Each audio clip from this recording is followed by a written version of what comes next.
It was just another quiet midnight patrol in Ashton, Illinois, until a frantic 911 call shattered the stillness. Dog digging up a grave at Maplewood Cemetery. Send someone fast.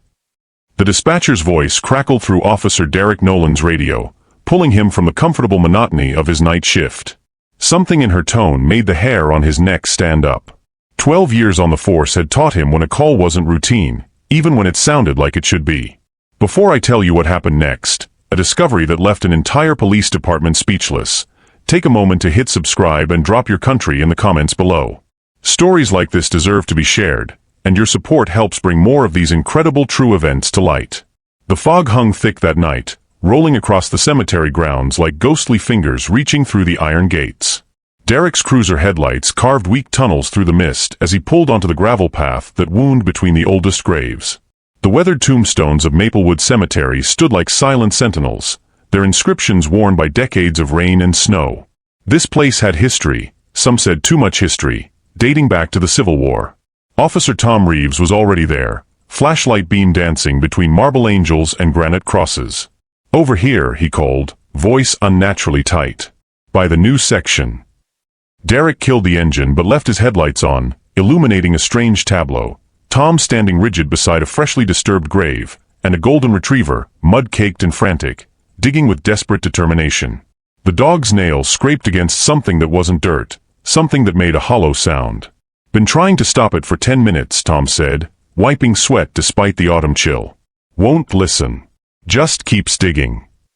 The headstone was simple, elegant black granite, Sarah Whitmore, 1991 to 2023. Fresh flowers, now trampled, suggested recent visitors. The retriever whined, a high-pitched sound of distress that seemed almost human. "Hey boy. Easy now," Derrick said, approaching slowly. The dog didn't growl or run, just paused, looked at Derrick with intelligent eyes that reflected the flashlight beam, then resumed digging with renewed urgency. Something about those eyes struck Derrick as familiar, though he couldn't place why. He reached for the dog's collar, but it darted sideways, continuing its desperate excavation at a different spot. "Should we call animal control?" Tom asked, shifting uncomfortably. Neither man wanted to admit the obvious. Something was wrong with this grave. Derrick shook his head. "Let's see what's got him so worked up first." He knelt beside the disturbed earth, the knees of his uniform pants soaking through instantly. The soil was loose, too loose for a grave that should have been packed tight by professionals. The dog suddenly stopped, looking up at Derrick with an almost human expression, expectant, insistent. Then it backed away, as if giving him permission to continue what it had started. "Tom, give me your light," Derrick said, reaching into the shallow hole. His fingers brushed against fabric, not decomposed, not old. Fresh fabric. His stomach tightened. "This isn't right," he muttered, brushing away more soil. "This isn't." His words died as his fingers touched something solid beneath. Not a coffin. Something flat, like boards hastily nailed together. Tom crouched beside him, his breathing shallow. "What the hell?" The dog whined again, pouring at a spot inches away. Derrick moved his hand there, feeling something different, something cold and metallic. He dug his fingers in and pulled. A badge emerged from the dirt. A police badge. "Jesus," Tom whispered, leaning closer. "That's mine," Derrick finished, his voice hollow. "That's my missing badge." The world seemed to tilt beneath him. 6 months ago, his badge had disappeared during the Sarah Whitmore missing person investigation, the same Sarah Whitmore whose grave they were now disturbing. He'd reported it lost, filled out the paperwork, received a replacement. Standard procedure. Nothing about this was standard. "Derrick," Tom said slowly, "how is your badge in her grave?" Before Derrick could answer, his radio crackled to life. "All units, be advised. We have confirmation on that dog at Maplewood Cemetery. Animal belongs to victim Sarah Whitmore. Reported missing same day as owner. Repeat, dog belongs to deceased." The retriever sat now, watching Derrick with unblinking eyes. In the harsh beam of the flashlight, Derrick noticed something he'd missed before, a small tag hanging from the dog's collar. He reached for it with trembling fingers. The inscription read, "For Sarah, from D." His handwriting. His gift. Tom's flashlight beam wavered, then steadied on Derrick's face. "What aren't you telling me, partner?" The wind picked up, rustling through the trees surrounding the cemetery. The wooden boards beneath the soil creaked, as if something underneath was shifting. The dog began to bark, not at them, but at the grave itself. Derrick's hand moved to his gun instinctively. "Tom, we need to open this up. Now. Shouldn't we wait for?" "Now," Derrick repeated, already clawing at the edges of the wooden structure. "Something's not right. This isn't a normal burial." As they worked, the dog grew more agitated, circling the grave, whimpering between barks. The boards began to give way, revealing not a coffin but a hollow space beneath. And inside that space, something was wrapped in plastic, something that caught the light and reflected it back in 1,000 tiny fragments. Derrick pulled back the first layer of plastic, and his blood turned to ice. Photographs. Dozens of them. Each showing Sarah Whitmore smiling beside someone whose face was now drained of color in the harsh flashlight beam, Derrick Nolan himself. "I can explain," he started to say, but the words died in his throat as Tom's hand moved to his service weapon. Because beneath those photographs lay something else. Something that would change everything they thought they knew about Sarah Whitmore's death, and about the man who now knelt beside her disturbed grave, with his missing badge in one hand and a past he thought he'd buried forever suddenly exposed to the cold night air. The cemetery fell silent except for the dog's low whine and the whisper of wind through ancient oaks. Tom's hand remained on his holster, eyes locked on his partner of 3 years. "Derrick," Tom said, voice barely audible, "you told Internal Affairs you never met Sarah Whitmore outside the investigation." Derrick's mind raced through fractured memories. Sarah's smile across a coffee shop table, her voice on late-night calls, the weight of secrets they'd shared. How had it all ended up here, buried beneath false earth? "I knew her," Derrick admitted, the words hanging in the frigid air. "But I didn't kill her, Tom. You have to believe me." The golden retriever, Sarah's dog, circled back, nudging Derrick's hand with surprising gentleness. The animal's behavior contradicted everything happening around them. If Derrick had harmed Sarah, why would her loyal companion seek his touch? Tom's flashlight beam trembled slightly. "Then explain these photos. Explain your badge. Explain why you lied during a departmental investigation." Derrick reached deeper into the makeshift chamber beneath the disturbed grave. His fingers brushed against something else, a small leather-bound journal. Sarah's journal. He recognized the worn cover immediately. She'd written in it constantly during their time together. "We need to call this in," Tom insisted, pulling out his radio. "Wait," Derrick pleaded. "Just 5 minutes. Let me show you something first."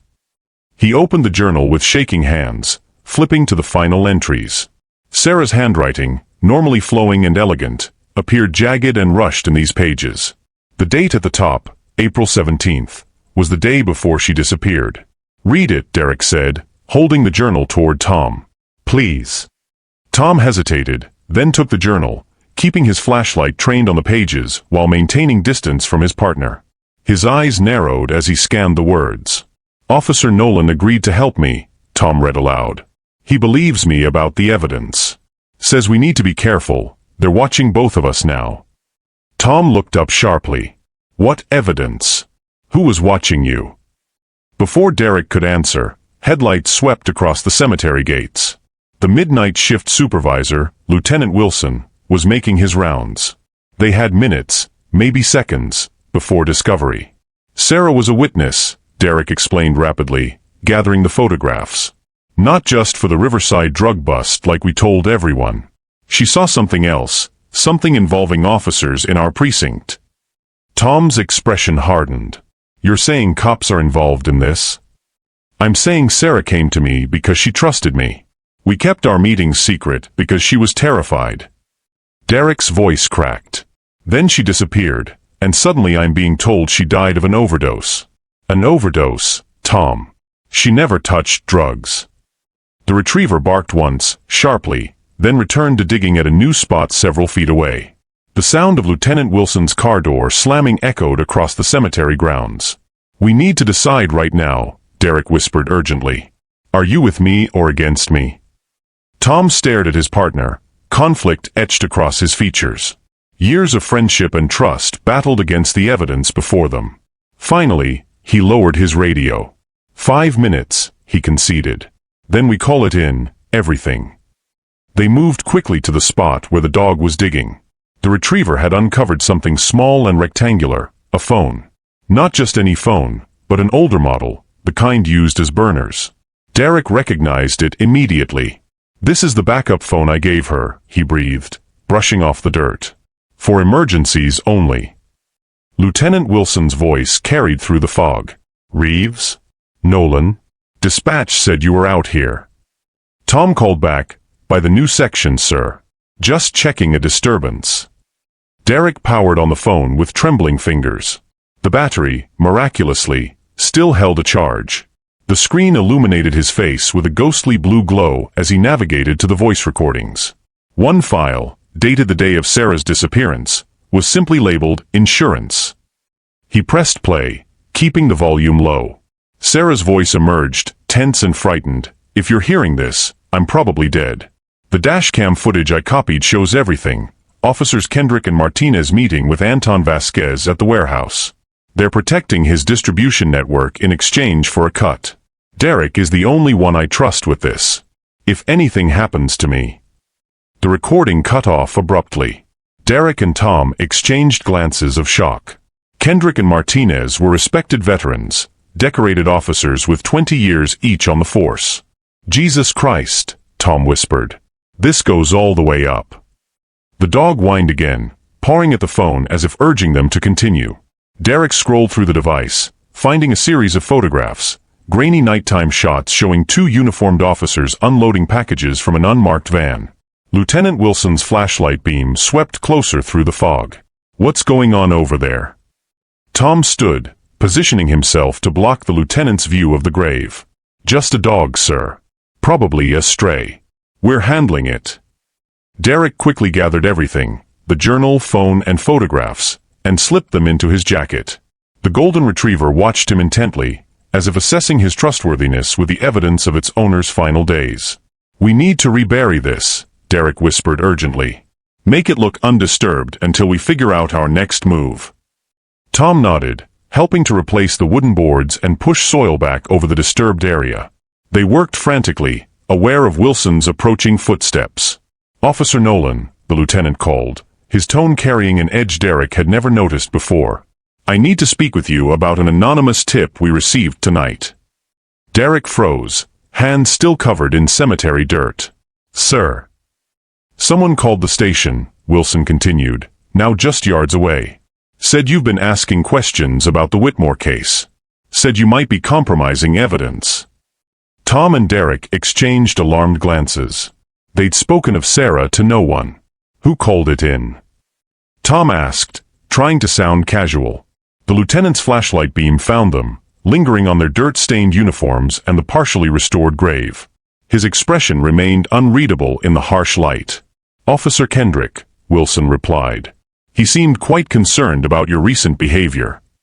The golden retriever growled low in its throat, not at Derrick or Tom, but at Lieutenant Wilson. The animal's hackles rose as it positioned itself between the officers and their superior. Wilson's hand moved to his service weapon. "I'll ask once, what exactly are you two doing at Sarah Whitmore's grave at 1 a.m? Before either could answer, the lieutenant's radio crackled to life. "All units be advised.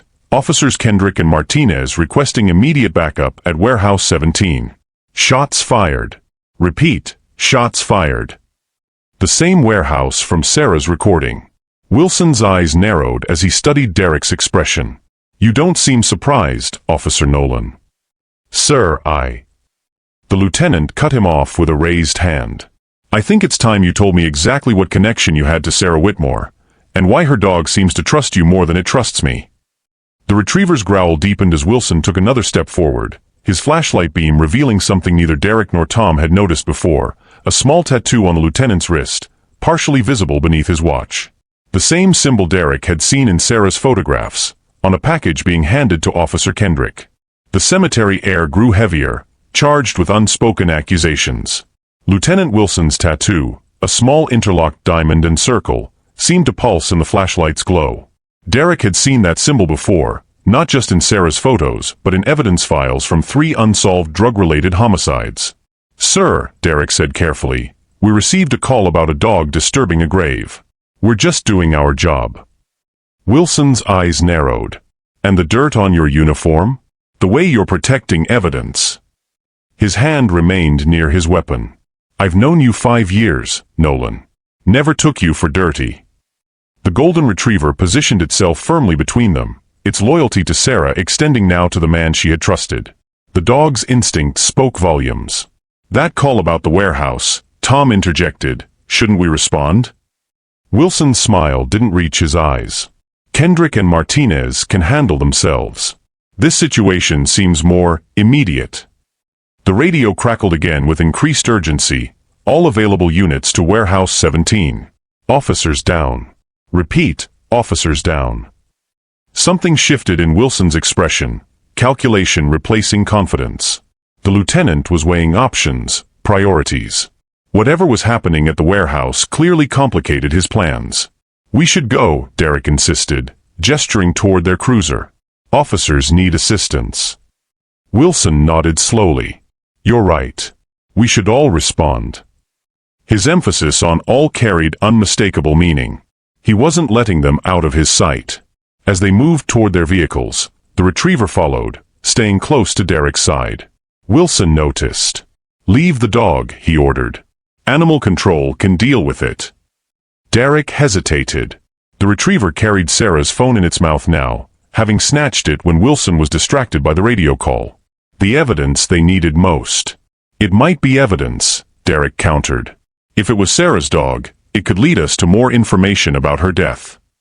Wilson's jaw tightened, but he nodded curtly. "Fine.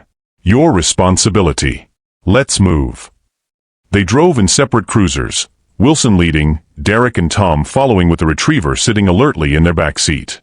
The moment they were alone, Tom turned to Derrick. "That tattoo," he whispered. "Wilson's involved." Derrick nodded grimly. "The symbol belongs to the Vasquez cartel. Sarah documented everything, the protection racket, the evidence tampering, the officers involved." He glanced at the dog in the rearview mirror. She knew they'd come for her eventually.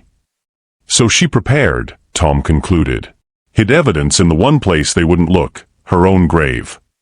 "She must have suspected her death was coming," Derrick said, voice hollow. "Made arrangements for the dog to find me if anything happened."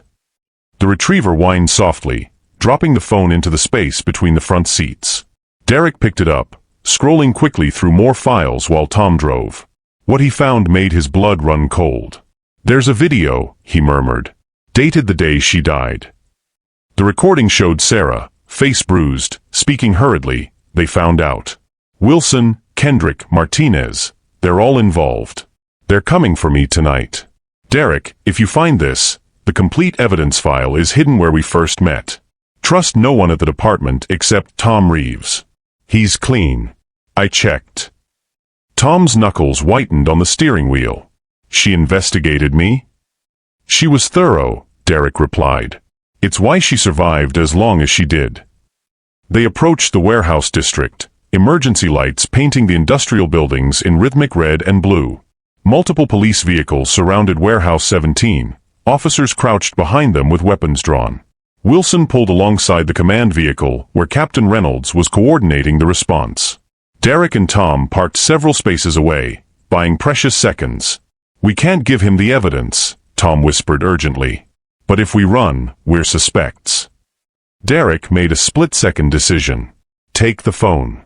Get to the coffee shop on Maple Street. It's where Sarah and I first met. Find whatever she hid there."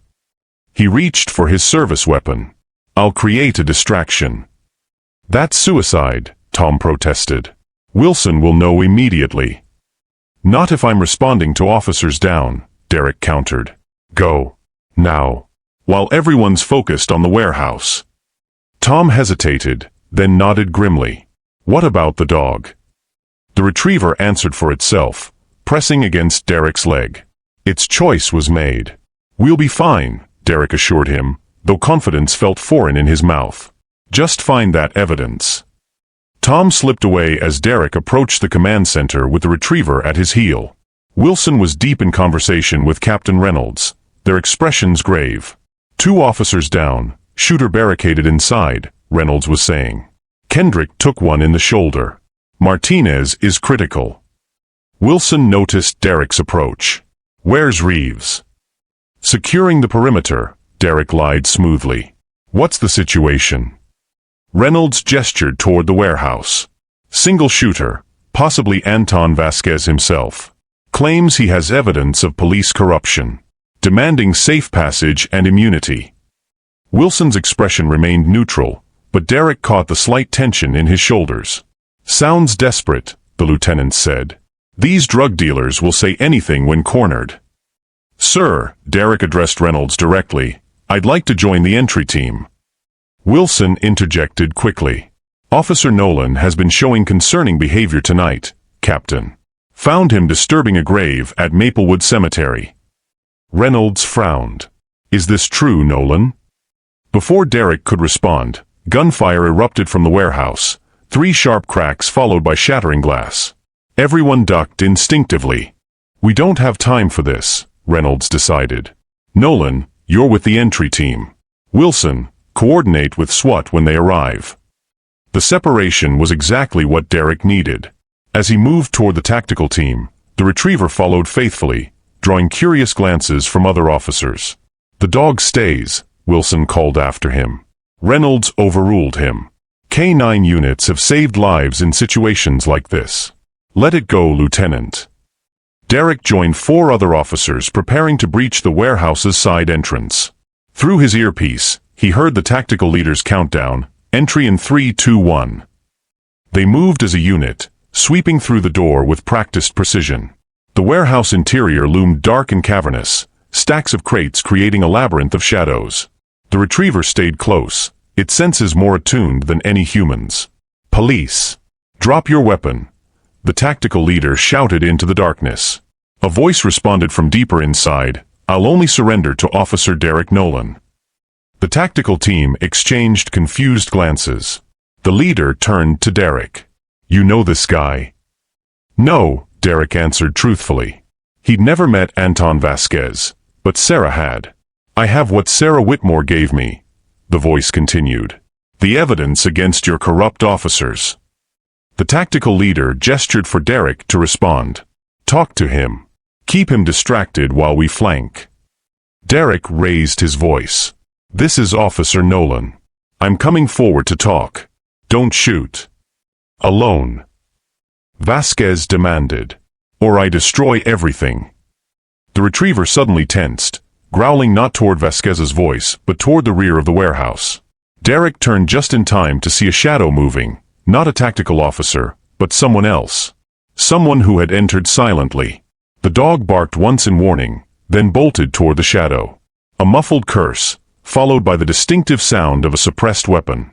The retriever yelped, tumbling mid-stride. Ambush. Derrick shouted, diving behind a crate as bullets splintered the wood around him. Through his earpiece, he heard the tactical leader. What's happening? Nolan, report. But Derrick couldn't respond. He was pinned down, separated from the entry team, with an injured dog and an unseen assailant closing in. Worse, he recognized the shadow's movement pattern, standard police tactical approach. This wasn't Vasquez or his men. This was someone from inside the department. The retriever whimpered from somewhere in the darkness, wounded but alive. Derrick had to reach it, not just for Sarah's sake, but because the dog had become his only ally in a department suddenly full of enemies. He risked a glance around the crate and caught a glimpse of the shooter's face in a shaft of moonlight from a high window. Not Wilson, as he'd expected.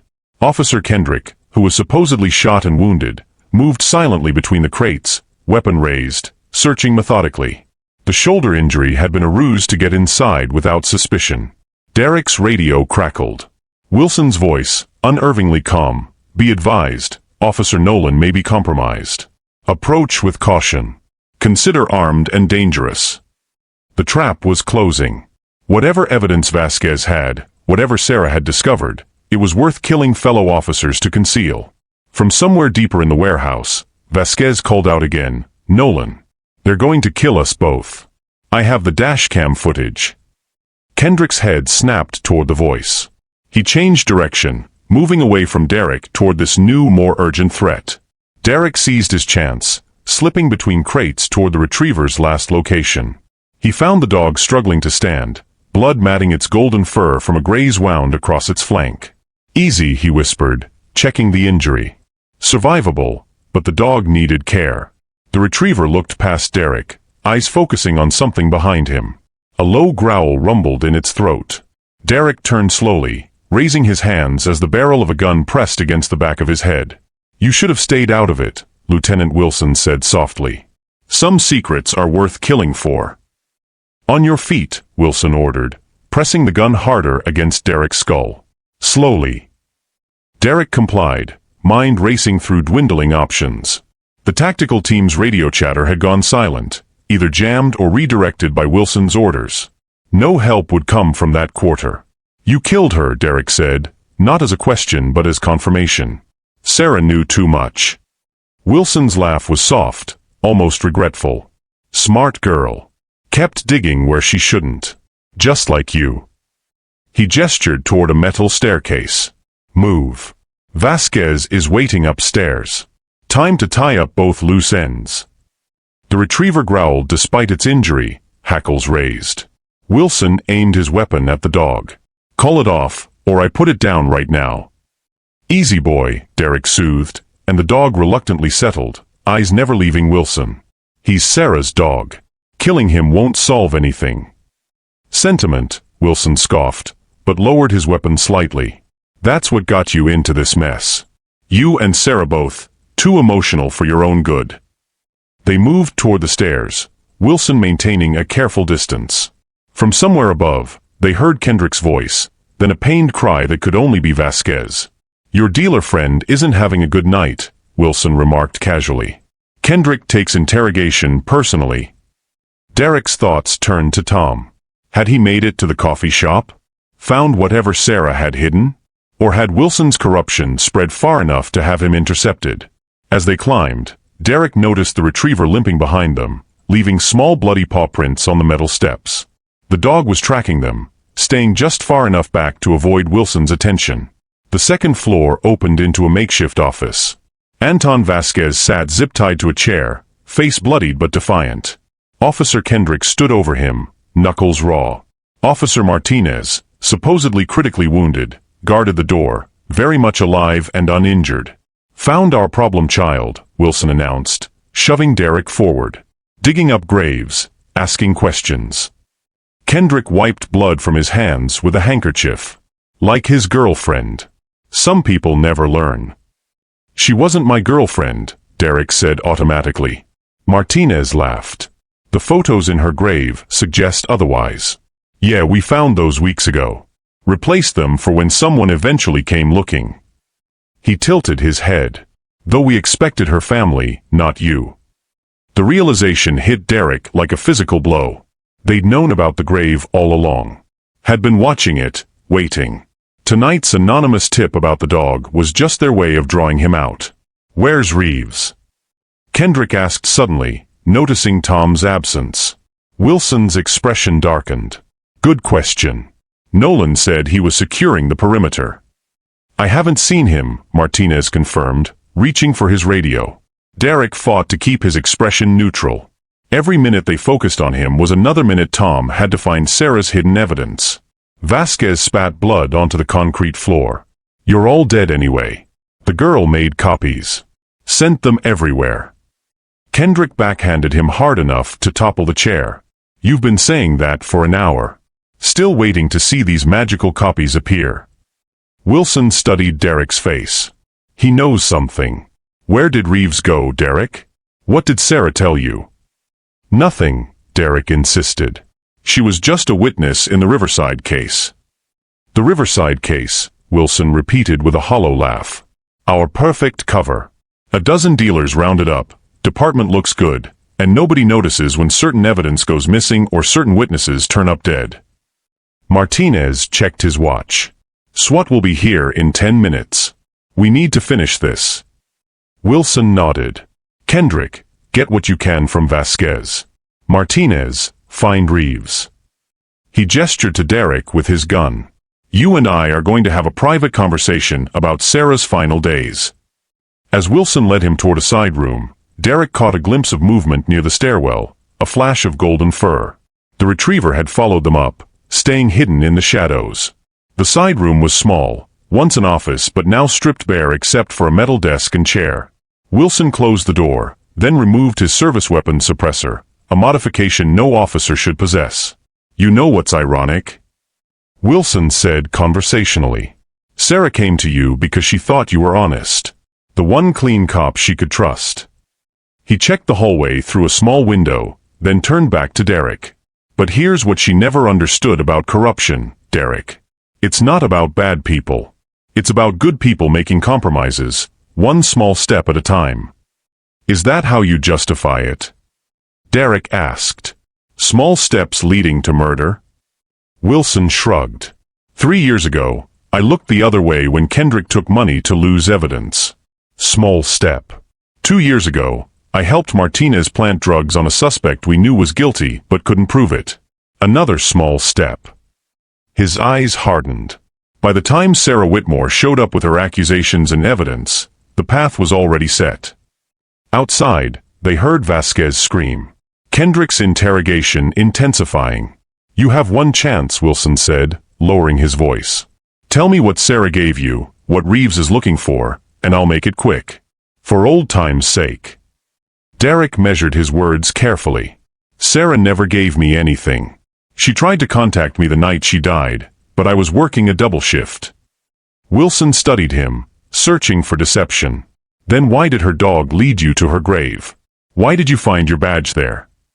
"I don't know," Derrick admitted truthfully. "Maybe she left it as a message." A commotion erupted outside, shouting, then a gunshot. Wilson moved to the door, opening it a crack. Derrick tensed, ready to make his move. Martinez burst in, breathing hard. "We've got a problem.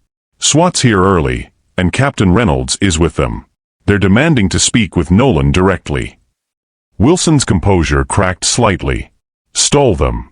Say he's securing the suspect." "There's more," Martinez continued. "Reeves just radioed in. Says he's bringing a civilian witness to the scene, some barista from Maple Street Coffee who has security footage of Sarah Whitmore the day she died." Derrick's heart leaped. Tom had found it, whatever Sarah had hidden at their meeting place. Wilson's eyes narrowed, focusing on Derrick with new understanding. The coffee shop. That's where she hid it. He raised his weapon. Change of plans. "Martinez, tell Reynolds that Nolan attacked us and fled with Vasquez. We're in pursuit." "And the real Vasquez?" Martinez asked, glancing toward where Kendrick continued his work. "Resisting arrest," Wilson said coldly. "Unfortunate casualty." Derrick saw his death sentence in Wilson's eyes. Once Reynolds believed he'd gone rogue, any officer would be justified in using deadly force. The perfect cover-up. Martinez nodded and left. Wilson gestured with his gun. "Move. We're taking the back exit." As they stepped into the hallway, a golden blur launched itself from the shadows. The retriever, despite its wound, slammed into Wilson with surprising force, clamping powerful jaws around his gun arm. Wilson howled in pain, the weapon discharging into the ceiling. Derrick didn't hesitate. He tackled Wilson, driving him hard against the wall. The lieutenant's head cracked against concrete, dazing him momentarily. Kendrick appeared in the doorway, weapon raised. "What the?"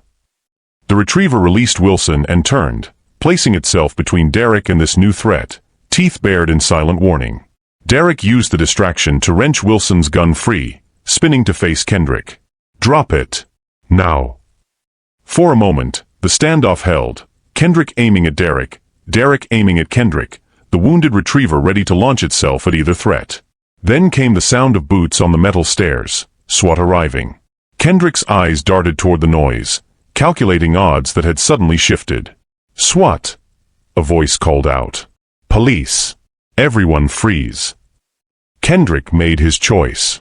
He lowered his weapon slightly, as if complying, then suddenly swung it toward the retriever, the easiest target, the one connection to Sarah that had exposed everything. Derrick fired first. The bullet caught Kendrick in the shoulder, a real wound this time, not a pretense. The corrupt officer stumbled backward, weapon clattering to the floor. SWAT officers flooded the room, weapons trained on everyone. Captain Reynolds followed, taking in the scene with experienced eyes, Kendrick bleeding, Wilson dazed against the wall, Derrick holding a gun, and a wounded retriever standing guard. "Officer Nolan," Reynolds said carefully, "I need you to lower your weapon and explain what's happening here." Before Derrick could respond, Tom's voice called from the stairwell. "Captain, you need to see this." Tom appeared, tablet in hand, a young woman in a barista uniform beside him. "Sarah Whitmore's final testimony," he announced, holding up the screen. "Recorded the day she died, hidden in a waterproof case behind a loose brick at Maple Street Coffee." Reynolds took the tablet, expression darkening as he watched whatever Sarah had recorded. When he looked up, his eyes were cold with fury. "Lieutenant Wilson," he said formally. "Officers Kendrick and Martinez. You're relieved of duty pending investigation." Wilson, recovering his senses, attempted one final play. "Captain, Nolan is involved with Vasquez. The evidence is planted." "Save it," Reynolds cut him off. "Ms. Whitmore was very thorough. Dates, times, account numbers." He gestured to the SWAT team. "Take them into custody." As officers moved to secure Wilson and Kendrick, Derrick knelt beside the retriever, examining its wound. "Good boy," he whispered. "Sarah would be proud." The dog whined softly, licking Derrick's hand once before turning its attention to something else, a sound from the office where Vasquez had been held. A sound no one else seemed to notice. Derrick rose slowly. "Captain, where's Vasquez?" Reynolds frowned. Martinez was supposed to secure him. The realization hit them simultaneously. Martinez was missing. Derrick moved toward the office, the retriever limping determinedly beside him. He pushed open the door to find the chair empty, zip ties cut. The window beyond stood open to the night air. But it wasn't Vasquez's escape that made Derrick's blood run cold.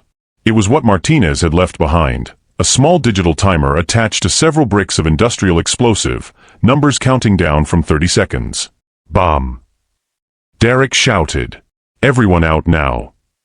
As SWAT officers scrambled toward the stairs, dragging their prisoners, Derrick faced an impossible choice. The retriever had collapsed, its strength finally giving out. There wasn't time to carry it to safety, not with the timer ticking down and the stairwell jammed with evacuating officers. 20 seconds. Tom appeared in the doorway. "Derrick, come on." "The dog," Derrick said, kneeling beside the loyal animal. "I can't leave him." 15 seconds. "There's another way," Tom insisted, pointing toward a fire escape visible through the open window. "But we have to go now." Derrick gathered the retriever in his arms, feeling its heartbeat against his chest. Sarah's final protector, the guardian of her truth. 10 seconds. They moved toward the window as the timer continued its merciless countdown. The fire escape looked ancient, rusted in places, a desperate gamble against certain death. 5 seconds. As Derrick stepped onto the metal landing, cradling the injured dog, a sudden movement caught his eye, a figure on the rooftop of the adjacent building. Martinez, weapon raised, taking aim at the exposed officers below. 3 seconds. The retriever saw it too, struggling suddenly in Derrick's arms with renewed strength, barking a warning that no one else could understand. 2 seconds. Derrick had to choose, continue down to safety with the dog, or release it to warn the others. A choice between Sarah's final legacy and the lives of his fellow officers. 1 second. The retriever made the decision for him, launching from his arms toward Martinez, just as the corrupt officer squeezed his trigger, and as the world behind them erupted in a blinding flash of light and deafening sound that swallowed everything else. The explosion ripped through the warehouse with devastating force, shattering windows for blocks and illuminating the night sky with a terrible orange glow. Debris rained down as a shockwave rolled across the industrial district.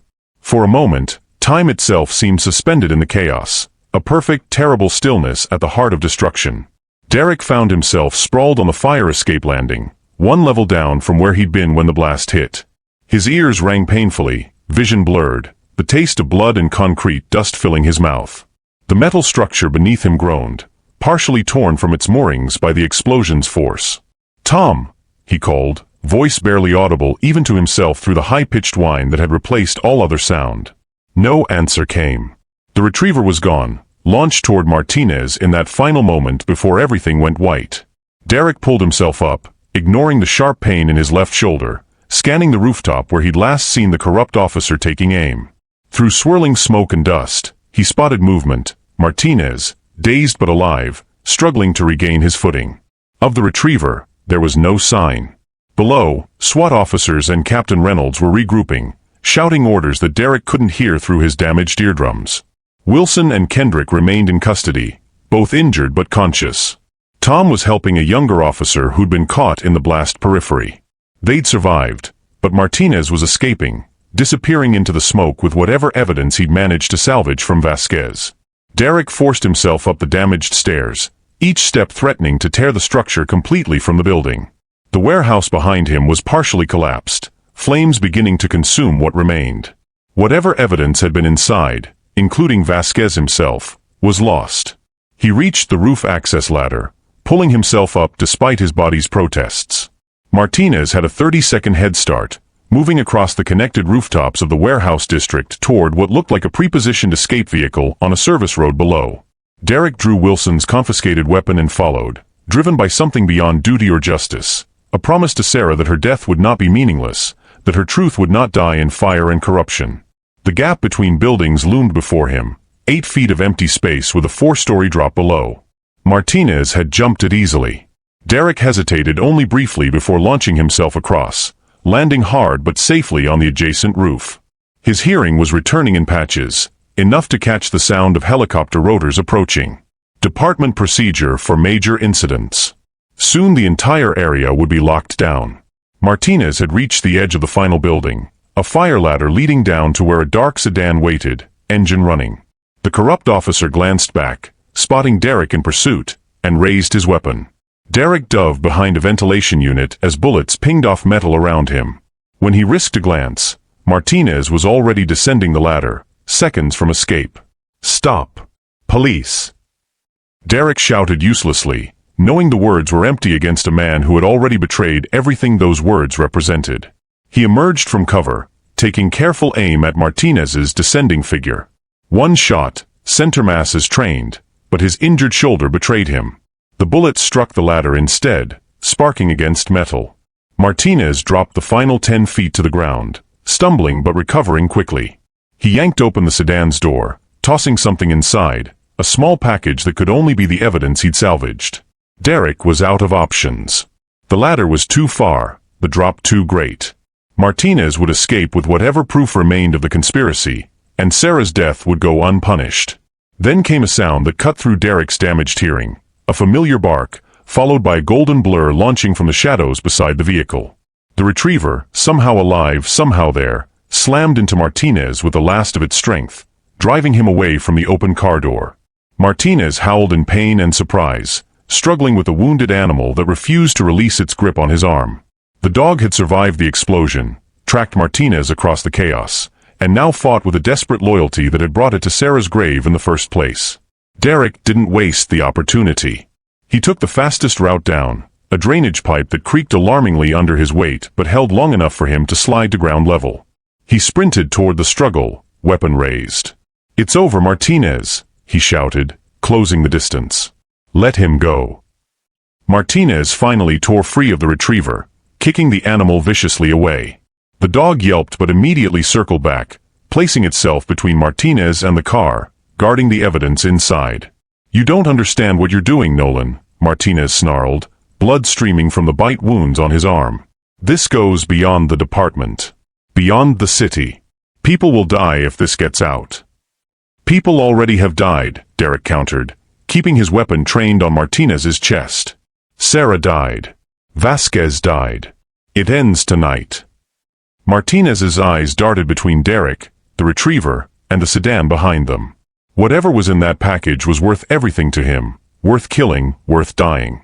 "She wasn't supposed to die," Martinez said suddenly, voice dropping. "That wasn't the plan. Wilson panicked when she approached you. Took matters into his own hands. You helped bury her," Derrick said, the pieces finally connecting. "You helped stage her overdose." Martinez didn't deny it. "We needed to discredit her. Make her look like just another junkie with conspiracy theories." A bitter laugh escaped him. "But she was smarter than we gave her credit for. Had contingencies we never imagined."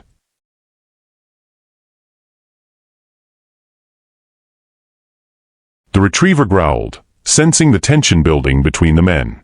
Its golden fur was matted with blood and soot, but its eyes remained clear and focused, Sarah's final guardian, refusing to yield even at the edge of its strength. "Drop your weapon," Derrick ordered, hearing sirens approaching. Soon the entire force would descend on them.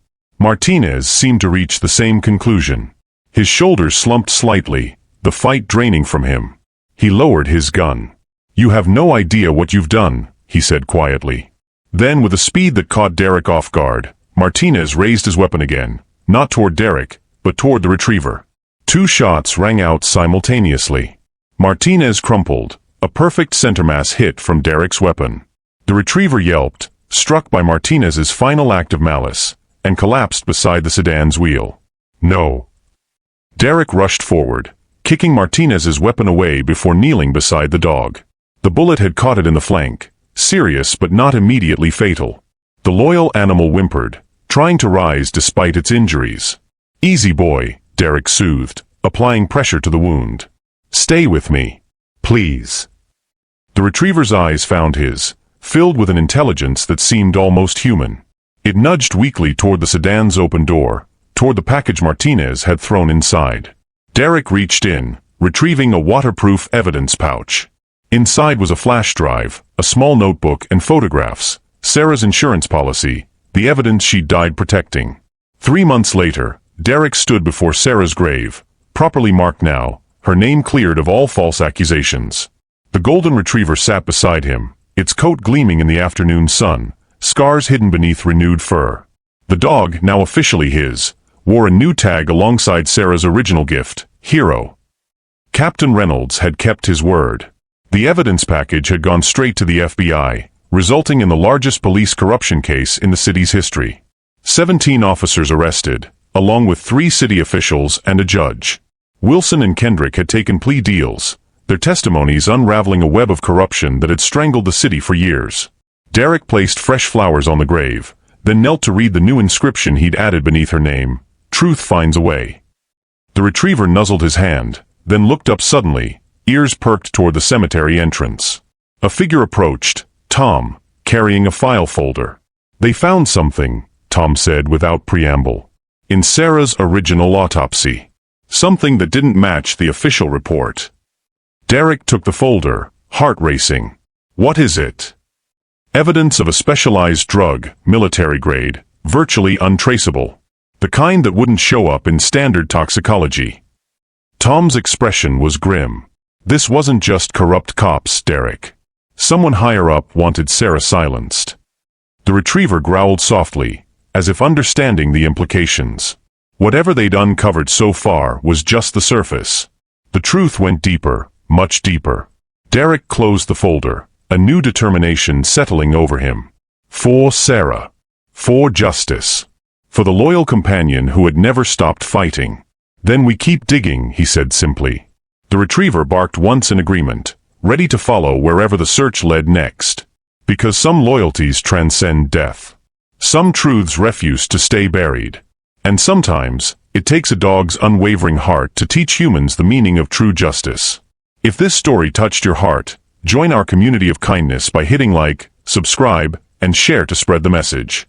Every day, we bring you true stories that restore faith in humanity and remind us of the bonds that connect us all, whether on 2 legs or 4. Tell us in the comments, what moment in this story moved you the most? Was it the dog's unwavering loyalty, Derrick's quest for justice, or the powerful bond that formed between man and animal in the face of corruption? Subscribe now and never miss another story that reminds us all that in a world where loyalty seems rare, sometimes our greatest teachers have 4 paws and a heart of gold.